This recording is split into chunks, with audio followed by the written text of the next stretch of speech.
이제 고대 로마의 시인 호라티우스가 지은 시에 나온 한 구절입니다. 그런데 이 카르페 디엠이라는 뜻을 사람들이 이제 오늘을 즐겨라라는 뜻으로 많이 알고들 있습니다.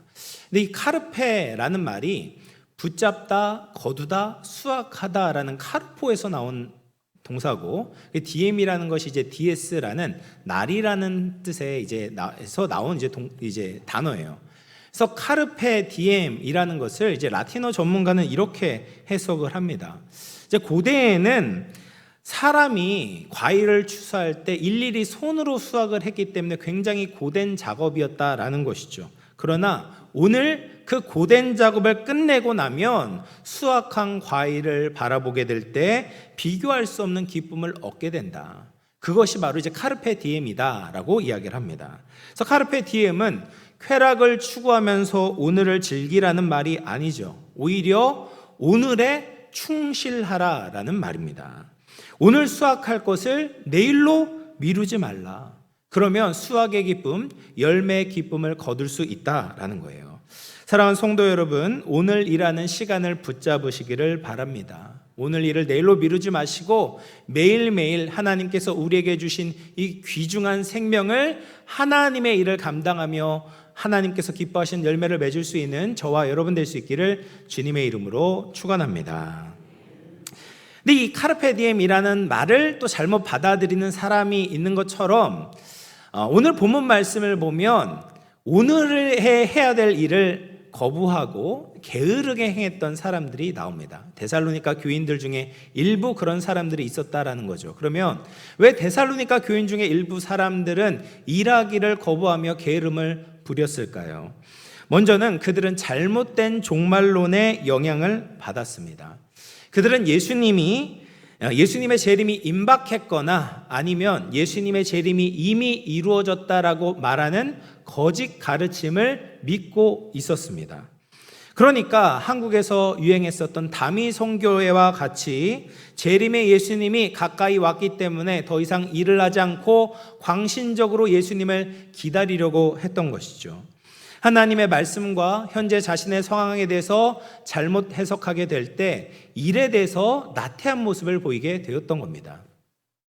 뿐만 아니라 그 당시 로마 제국에는 후견인과 피후견인이라는 제도가 있었습니다. 요즘에 이제 광고주라는 의미를 가지고 있는 이 스폰서라는 말이 사실 그 로마 시대에는 후견인이라는 뜻으로 이제 사용을 했었어요. 그래서 그 당시에는 후견인, 스폰서가 있었어요. 이들은 유력하고 부유한 사람으로서 이제 피후견인에게 물질적인 도움을 주거나 보호를 제공하고 그것을 받는 피후견인들은 후견인에 대한 충성을 약속하는 그런 상생 관계가 흔히 이제 발견할 수 있었다라는 거예요. 이런 세상 문화의 영향을 받아서 어떤 성도들은 교회 안에 있는 유력자들을 자신의 후견인처럼 삼았다라는 거예요. 그래서 세상 문화의 잘못된 흐름을 따라감으로 일하지 않고 빌어먹는 것을 부끄러워하지 않는 사람들이 있었다라는 것이죠. 근데 지금 우리 사회를 보면 이 일과 노동에 대해서 기피하는 현상을 발견하게 됩니다.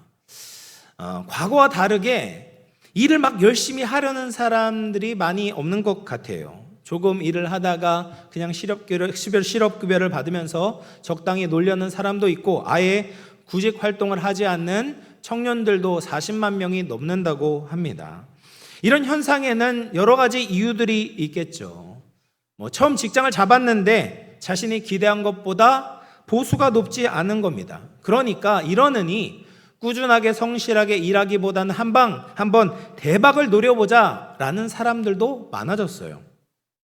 그래서 청년들은 미래에 대한 소망을 잃어버렸죠. 지금까지는 고성장 사회였지 않습니까? 그래서 일을 하면 승진하고 내 집 마련을 할 수 있다라는 닿을 수 있는 목표가 있었어요. 그런데 이제는 저성장 사회가 되었습니다. 그래서 집값이 너무 올랐어요.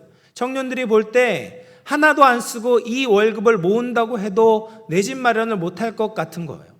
그래서 이제 소망이 없어지니까 일하고자 하는 의욕도 사라지게 되는 겁니다.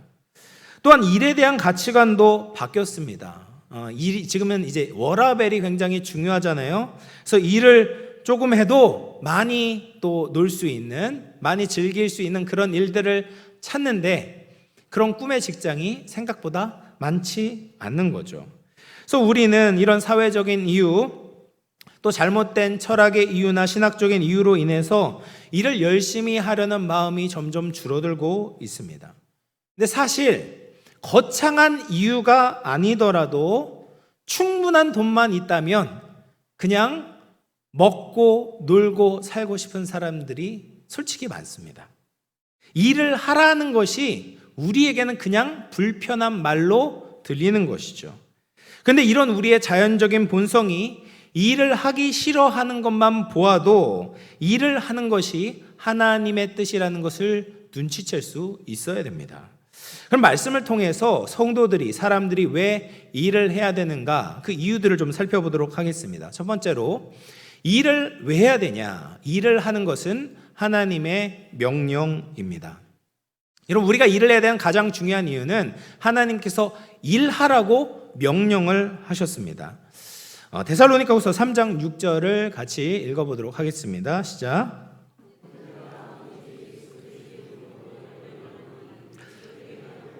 우리에게서 받은 전통대로 행하지 아니하는 모든 형제에게서 떠나라.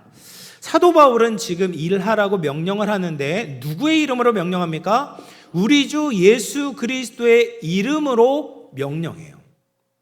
그냥 명령하는 게 아니에요. 이 앞에 말을 붙이는 것은 굉장히 중요한 의미를 담고 있습니다. 이 명령은 바울의 권위가 아니라 하나님의 권위로 명한다라는 것이에요. 그러므로 반드시 지켜야 된다라는 것을 강조하고 있는 겁니다. 여러분, 우리가 일을 해야 되는 가장 근본적인 이유는 가족의 명령이 아니라, 사장의 명령이 아니라, 목사의 명령이 아니라 일을 하라는 것이 하나님의 명령이기 때문입니다. 하나님은 우리를 만드실 때 일을 하라고 하셨어요. 그래서 창세기 2장 5절을 보시면, 자, 한번 읽어볼게요. 시작. 여호와 하나님이 땅에 비를 내리지 아니하셨고 땅을 갈 사람도 없었으므로 들에는 초목이 아직 없었고 밭에는 채소가 나지 아니하였으며. 여러분, 이 말씀은 아담을 만드시기 전에 하나님이 인간을 향해 가지고 계셨던 계획을 잘 보여주는 것이죠. 하나님은 사람이 땅을 갈기를 원하셨어요. 그리고 사람을 만드신 후에 정말 아담에게 명령을 내리셨잖아요. 생육하고 번성하고 땅에 충만하라, 땅을 정복하고 다스려라 라고 말씀을 하셨죠. 그래서 아담과 하와가 범죄하기 이전에도 하나님의 뜻과 명령을 따라 에덴의 땅을 기경하고 하나님이 주신 자연세계를 잘 다스려야 했습니다.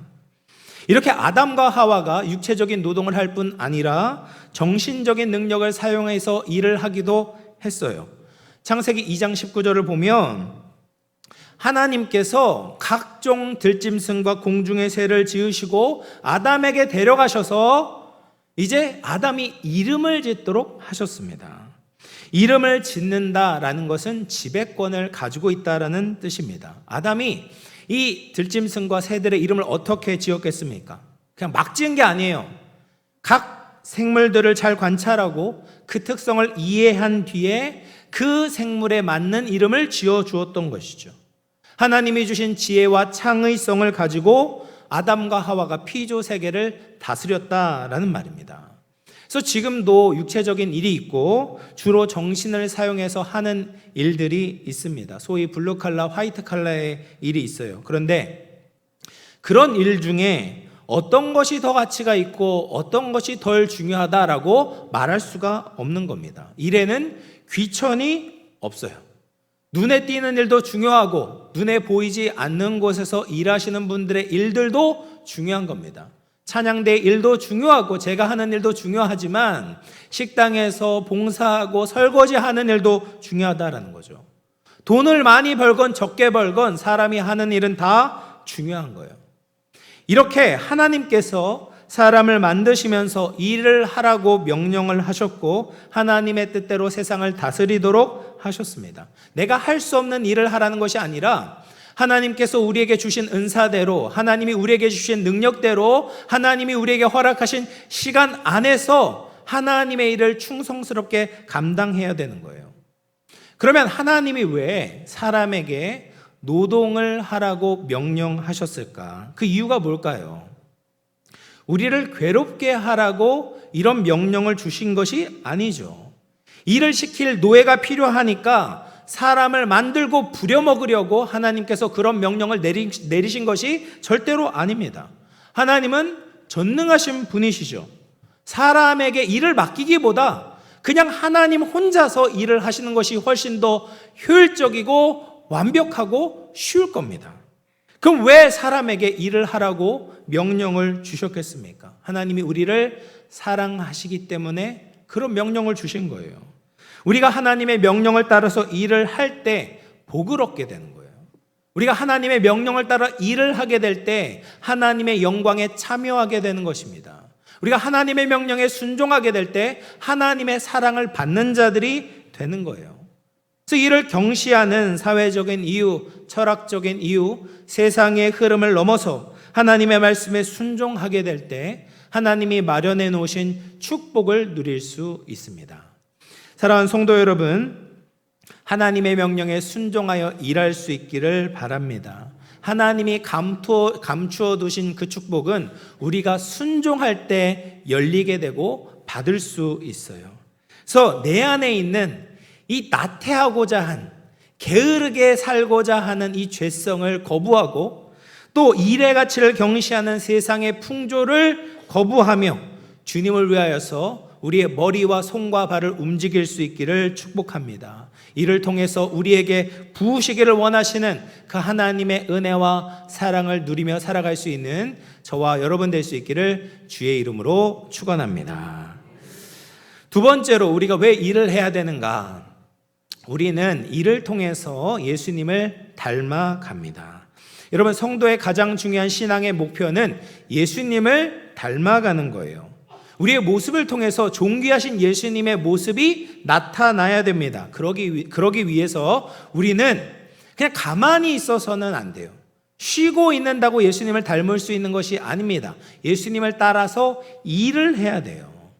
물론 그냥 일을 한다고 예수님을 닮아가는 것은 아닙니다. 세상에서도 죽어라 일을 하는 사람들이 있지만 그런 사람들이 예수님을 닮아가지는 못하거든요. 그러나 성도들은 예수님을 믿는다면 예수님이 하셨던 것처럼 일을 할 때 예수님의 형상을 닮아갈 수 있습니다. 데살로니가 후서 3장 7절 같이 읽어봅니다. 시작. 어떻게 우리를 본받아야 할지를 너희가 스스로 아나니 우리가 너희 가운데서 무질서하게 행하지 아니하며. 사도 바울은 우리를 본받기 위해서 너희가 무질서해서는 안 된다. 다른 말로 하면 게을러서는 안 된다라고 말해요. 사도 바울은 데살로니가에서 복음을 전할 때 일을 하면서 복음을 전했습니다. 사도 바울은 유대 랍비 교육을 받았던 사람이거든요. 근데 랍비들은 교육을 받을 때 하나님 말씀을 공부하는 것뿐만 아니라 생계를 위한 생존 기술을 하나씩 배워야 했습니다. 그래서 유대 탈무드에도 이런 격언이 있습니다.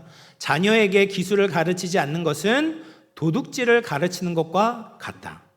그래서 유대인들은 기술 교육을 굉장히 중요하게 생각했어요. 그래서 사도 바울도 천막을 만드는 기술을 배웠고 선교 현장에서 천막을 만들며 복음을 전하곤 했습니다. 근데 사도 바울이 그렇게 자비량 선교를 했던 이유가 있었어요. 고린도전서 9장 11, 12절 말씀 같이 읽어봅니다. 시작. 우리가 너희에게 신령한 것을 뿌렸은즉 너희의 육적인 것을 거두기로 과다하겠느냐. 다른 이들도 너희에게 이런 권리를 가졌거든 하물며 우리일까 보냐. 그러나 우리가 이 권리를 쓰지 아니하고 범사에 참는 것은 그리스도의 복음에 아무 장애가 없게 하려 함이로다. 여러분, 복음을 전하면서 후원을 받는 것은 당연한 권리입니다. 복음을 전하는 것이 신령한 일이죠. 신령한 것을 뿌린 사람들, 복음에 헌신한 사도와 전도자와 목사들이 물질적인 도움을 받는 것은 당연한 거예요. 그러나 사도 바울은 이 권리를 사용하지 않았습니다. 아직 성숙하지 못한 고린도 교회나 데살로니가 교회 성도들에게 복음을 오해하지 않고 잘 받아들이고 본이 되기 위해서 사도 바울이 일을 했다라는 거예요. 그래서 데살로니가 교인들은 일을 하고 있는 사도 바울을 본받을 뿐 아니라 더 나아가 사도 바울이 본받았던 일을 하시는 예수님을 본받기를 원했다라는 것이죠. 그래서 예수님도 이 땅에 사시면서 늘 일을 하셨습니다. 그래서 마가복음 1장을 보면 예수님께서 어떻게 사역을 감당하셨는지 그 하루 스케줄을 우리가 볼 수 있는 그런 구절들이 있습니다. 마가복음 1장 21절을 보면 예수님께서 이제 가버나움에 들어가셨어요. 안식일에 회당에서 가르치셨다라는 것이죠. 근데 그 회당 안에 귀신 들린 자가 있었습니다. 그래서 예수님께서 그 귀신 들린 자를 고쳐주셨어요. 회당에서 가르치시고 귀신 들린 자를 고쳐주셨어요. 그리고 끝나고 나서 쉬신 것이 아니에요. 29절을 보면 회당에 나와서 시몬과 안드레의 집에 들어가셨어요. 그랬더니 이 베드로의 장모님이 열병에 걸리셨죠. 그래서 또 예수님께서 베드로의 장모의 열병을 고쳐주셨어요. 근데 거기에서 사역이 끝나지 않습니다. 32절을 보면 저물어 해가 질 때에 모든 병자와 귀신 들린 자들이 예수님께 나왔어요. 예수님께서 또 그들을 마다하지 않으시고 그들의 병을 치유해 주시고 귀신을 내쫓으셨습니다. 그러니까 시간이 얼마나 오래 걸렸을까요? 사람들이 얼마나 많이 왔겠어요. 그렇게 해서 정말 밤이 늦도록 예수님께서 사역을 하시고 그 다음날 이른 아침에 예수님께서 한적한 곳에 가셔서 새벽 기도를 하셨습니다. 그런데 시몬과 제자들이 또 예수님께 다가와서 이야기를 합니다. 예수님, 아침 일찍부터 또 모든 사람들이 주님을 찾아왔습니다. 또 예수님께서 말씀을 하시는 거예요. 우리가 좀 다른 마을로 가서, 가까운 다른 마을로 가서 전도를 하자. 여러분, 예수님은 한가하지 않으셨어요. 정말 모든 시간을 하나님의 일을 하는데 사용하신 겁니다. 카르페 디엠, 오늘을 수확하신 거예요. 매일매일 온 힘을 다하여서 사람들을 돌보시고 병을 고치시고 귀신을 쫓아내시고 하나님 복음을 전하시고 가르치셨습니다. 이런 예수님의 일들이 정말 쉽지 않습니다. 사람을 상대하고 영적으로 케어하는 것이 얼마나 피곤한 일인지 모릅니다. 그래서 우리가 이런 예수님의 모습을 보면서 나만 힘들게 일한다라고 피해의식을 가지시면 안 된다라는 거예요. 예수님도 열심히 일을 하셨어요. 그리고 예수님께서 그렇게 일을 하신 이유가 무엇입니까? 요한복음 5장 17절을 보면 하나님이 이제까지 일하시니 나도 일한다라고 말씀하시는 거예요. 하나님도 일하시고 예수님도 일하시고 그러니 예수님의 몸된 우리도 일을 해야 된다라는 것이죠. 하나님의 형상대로 지음을 받은 우리가 일을 하지 않는다라는 것은 예수님을 따라가지 않겠다라는 거예요. 그래서 우리는 일을 하도록 명령을 받았고 그 명령을 수행할 때 비로소 예수님을 닮아갈 수 있습니다. 그래서 예수님을 닮아가기 위해서 우리가 모든 일을 주님께 하듯 해야 되지만 특히 하나님 나라에 직접적으로 관련된 일, 교회와 관련된 일에 관심을 가져야 합니다.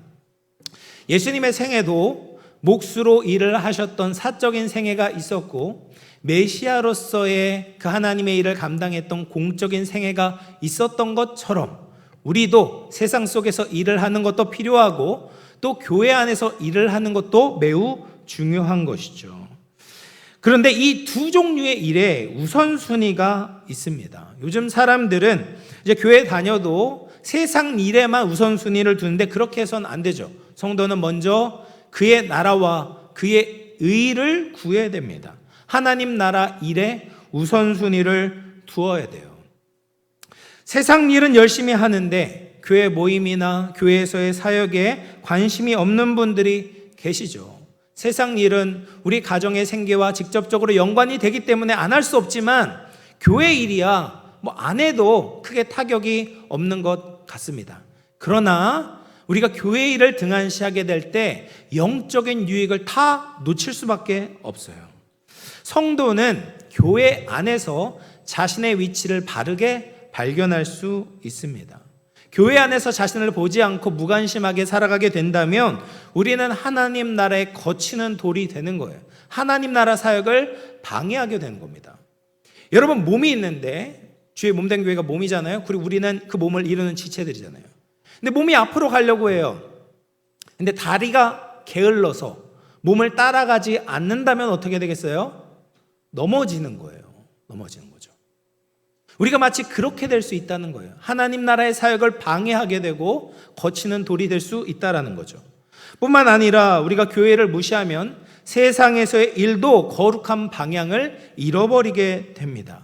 여러분, 교회 일에 관심이 없는 사람이 세상에서 하나님의 영광을 위해 살아가는 사람을 저는 발견한 적이 없습니다. 그냥 세상 사람들과 똑같이 일을 하는 거죠. 세상의 가치관과 세상의 방식을 따라서 그냥 일을 나의 성공의 도구로만 여기게 되는 겁니다.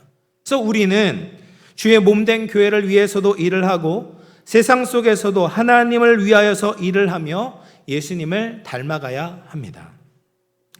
한 목사님과 대화를 나누면서 이 목사님이 자신이 만난 여성도에 대한 이야기를 나누어 주었습니다. 이 목사님이 어린이 전도협회에서 일을 할 때 만난 분이었는데 이 여자분의 직업이 어린이집 교사였다고 해요.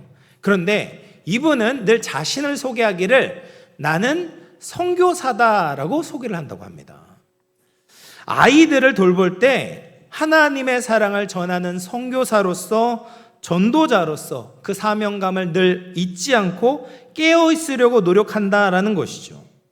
여러분, 이렇게 세상 속에서 일을 할 때 거룩한 아름다움이 흘러나오지 않겠습니까? 영적인 우선순위를 가지고 하는 일과 그냥 하는 것 사이에는 천지 차이가 납니다.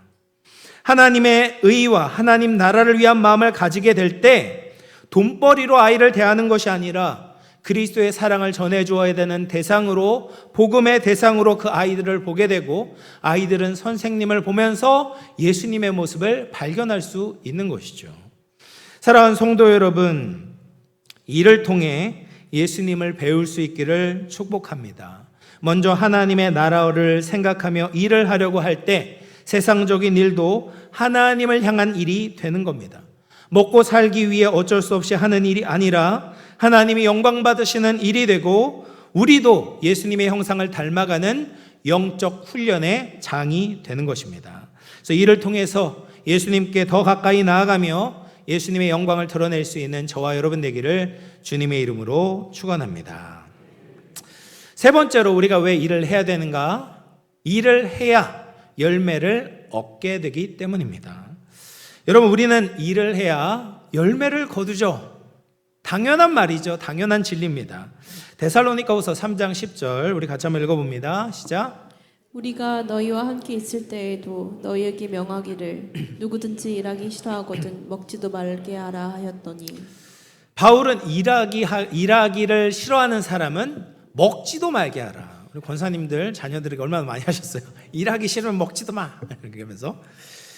그래서 일하지 않는 사람, 일하게 하기 싫어하는 사람은 먹을 자격도 없다, 이런 의미도 되겠지만 일하기 싫어하는 사람은 먹을 양식을 거둘 수가 없다라는 의미죠.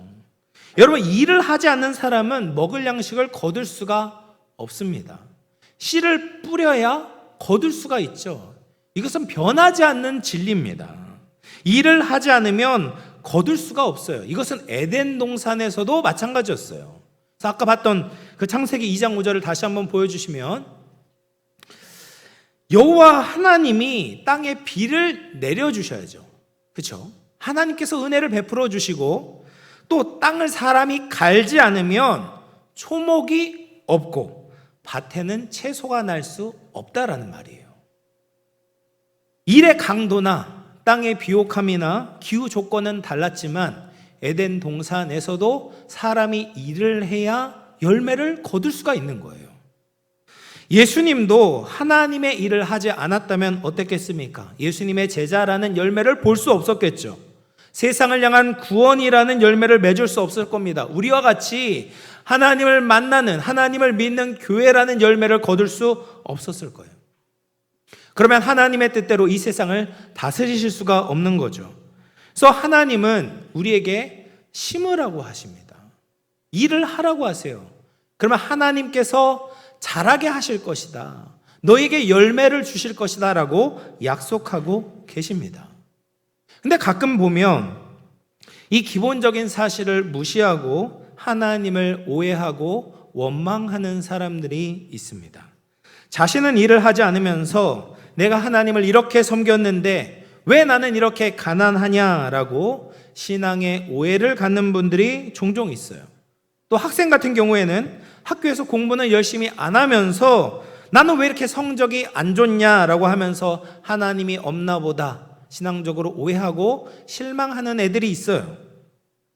나에게 주어진 일을 하지 않으면서 기도원에 그냥 가만히 앉아 있다고 열매를 거두는 것이 아닙니다. 세상의 열매를 거두기 위해서 어떻게 돼요? 세상 속에 들어가서 일을 해야 되죠. 우리가 사업을 하려면 어떻게 해야 되겠습니까? 먼저 하나님 앞에 나와서 예배하고 기도해야 되죠. 하나님을 의지해야 되죠. 근데 거기서 끝나는 것이 아닙니다.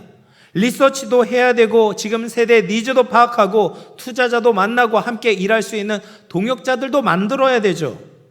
우리가 일한 것 위에 하나님이 은혜를 베풀어 주실 때 사업이 번성하고 성공을 거둘 수 있는 겁니다. 아무것도 심지 않았는데 하나님이 주시지 않는다고 원망만 하는 것은 어리석은 사람들의 모습이다라는 거예요. 그런가 하면 주님을 위해 심지 않고 축복을 받으려는 어리석은 사람도 있어요. 세상에서만 심으려고 하고 주님의 일을 감당하지 않으려는 사람이 있다라는 겁니다. 그러면 주님을 위해서 거둘 것이 없습니다. 하나님이 복을 주실 수가 없어요. 세상 사람들이 부러워하는 돈이나 지위나 명예는 얻을 수 있지만 그것이 오히려 그 사람에게 독이 되고 그 사람의 영혼을 파멸시키게 되는 겁니다. 그래서 우리는 하나님을 위해서 하나님과 함께 일을 해야 됩니다. 그럴 때 주님으로부터 나오는 선한 열매를 거둘 수 있고 그것이 하나님께 기쁨이 되고 영광이 되는 것이죠. 오늘 이제 임직자 투표가 있습니다. 새롭게 직분을 얻게 되는 것 참 좋은 일이지만 그것 자체가 사실은 명예가 되거나 영광이 되는 것은 아닙니다. 여러분, 직분은 하나님으로부터 새로운 일을 부여받는 자리입니다. 그래서 장로님은 말씀으로 잘 다스리는 일을 하셔야 되고 안수 집사는 교회 여러 가지 재반 상황을 위한 일을 하시는 거고 또 권사님은 여성 리더십을 가지고 권하고 위로하고 사랑으로 봉사하는 일을 감당하셔야 되죠. 그런데 직분자가 그런 일을 하지 않는다면 어떻게 되겠습니까? 데살로니가 후서 3장 11절 같이 읽어봅니다. 시작. 우리가 들은즉 너희 가운데 게으르게 행하여 도무지 일하지 아니하고 일을 만들기만 하는 자들이 있다 하니. 여러분, 일을 안 하면요 일을 만드는 사람이 되는 거예요. 열매를 거두는 것이 아니라 열매를 거두는 것을 방해하는 사람이 된다라는 겁니다. 여러분, 일을 하지 않는 사람의 특징이 무엇입니까? 다른 사람을 그냥 계속 참견해요. 그리고 공동체를 자꾸 비난합니다. 이상적인 이야기를 하면서 자기는 일을 하지 않는 거예요. 다른 교회 가봤더니 이런 게 좋더라. 다른 회사에 가봤더니 이런 것이 좋더라. 근데 왜 우리는 이거밖에 안 되냐? 일은 하지 않으면서 이런 부정적인 이야기를 꺼내게 된다면 공동체의 분위기가 싸늘하게 식어지게 되는 것이죠. 오히려 일만 만드는 사람이 되는 겁니다. 우리 교회에서도 이번 가을에 이제 구역별 행복 파티를 계획하고 있어요. 우리가 주의 나라를 위해서 힘을 내고 일을 해야 되죠. 근데 일을 하지 않고 불평하고 원망만 한다면 일을 만드는 사람이 되는 거예요. 공동체가 앞으로 나아갈 수 없습니다. 교회가 하나님의 일을 열심으로 감당할 수 없는 거예요. 그럴 때 직분에 부끄러운 자가 되는 것이고 교회도 덕을 끼치지 못하고 하나님께 영광이 되지 못하는 겁니다. 그러나 직분에 부여된 일을 주님의 영광을 위하여 충성스럽게 감당하려고 해보십시오. 그러면 직분이 없었을 때 보지 못했던 것을 보는 거예요. 하나님의 마음을 알게 되고 교회의 필요를 알게 되고 성도들의 상황에 눈물을 흘리게 되는 겁니다. 그리고 그 필요를 채우기 위해서 기도하며 겸손하게 감당하게 될 때 이전에 맺을 수 없었던 완전히 새로운, 더 영광스러운, 더 아름다운 열매를 맺을 수 있는 거예요. 그렇게 그 사람을 통하여서 교회가 새로워지고 공동체 안에 지체들에게 선한 영향력을 끼칠 수 있는 겁니다. 이번에 세워지는 임직자뿐 아니라 우리 모두가 다 마찬가지입니다. 여러분, 우리는 그냥 가만히 있는 사람들이 아니에요. 나는 아무 일도 하지 않고 아무 말도 안 하겠다. 방관하며 게으르게 신앙생활을 해서는 안 되는 것이죠. 우리는 주님의 일을 위해서 부름받은 자들입니다. 그래서 어떻게 하면 교회를 위해서 일을 할 수 있을지, 하나님 나라를 이룰 수 있을지 기도하고 생각하고 일을 감당해야 됩니다. 그럴 때 우리의 인생에 의미가 있고 하나님이 기뻐하시는 열매를 맺을 수 있습니다. 우리 데살로니가후서 3장 13절 같이 한번 읽어보겠습니다. 시작. 형제들아 너희는 선을 행하다가 낙심하지 말라. 데살로니가 교회에 일하지 않는 소수의 사람들 때문에 너희가 흔들리지 말라는 거예요. 낙심하지 말라는 거죠. 잘못된 신앙으로, 잘못된 사상으로, 잘못된 문화에 휩쓸려서 일하지 않으면서 유유자적하는 사람들을 보면서 부러워하거나 흔들리거나 낙심하지 말라는 거예요. 그리고 우리는 어떻게 됩니까? 하나님을 바라보면서 선을 행하는 것이죠. 어떻게 하면 하나님을 기쁘시게 할 수 있을까 생각하면서 선한 일을 도모하고 의로운 일에 힘을 써야 됩니다. 그럴 때 하나님은 절대 그 수고를 헛되게 하지 않으시는 거예요. 우리 모든 성도들도 성실하게 씨를 뿌림으로 모든 면에서 기쁨과 즐거움의 열매를 거두고 누릴 수 있기를 주님의 이름으로 축원합니다.